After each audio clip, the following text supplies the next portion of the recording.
तुम्हाला माहिती आहे तुमच्या सगळ्यांच्या सांगण्यावरनं मी हे बॉडी वॉश मागवलं आणि यूज केलं आणि खरंच खूप सुंदर बॉडी वॉश मला रिसीव्ह झालं आहे.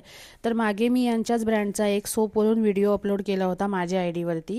तर त्यामध्ये मला इतके जास्त DM होते की ताई यांचं बॉडी वॉशसुद्धा आहे, तर ते पण नक्की ट्राय करा. खूप रिझल्ट सुंदर आहे.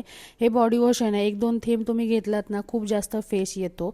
हे आहे कोजी केअर बी ॲक्ने बॉडी वॉश. यात आहे सिलिसिलिक ॲसिड जे पोज आतून डीपली क्लीन करून पिंपल्स कमी करायला मदत करतं आणि कोजिक ॲसिड असल्यामुळे डार्क स्पॉट आणि मार्क्स हलके करायला मदत करतं. हे बॉडी वॉश डेली यूजसाठी स्किनला एकदम परफेक्ट आहे आणि स्किन आपली ड्रायसुद्धा होत नाही. मी शॉवर जेलमध्ये 2-3 मिनटं लावून ठेवते आणि मग धुते. रेग्युलर यूज केल्यावर स्किन जास्त स्मूथ आणि क्लीन होते. जर तुम्हालाही बॉडी वॉश ॲक्ने किंवा एकदम असा डार्क स्किनचा प्रॉब्लेम असेल ना, तर हे बॉडी वॉश नक्की ट्राय करा. हे मेन्स आणि वुमन्स दोघेही यूज करू शकतात आणि हे ऑल स्किन टाईप आहे. मी अभिसाठी सुद्धा ट्राय केलं होतं. तुम्हाला याची लिंक हवी असेल तर कमेंट करा, मी शेअर करते. थँक्यू.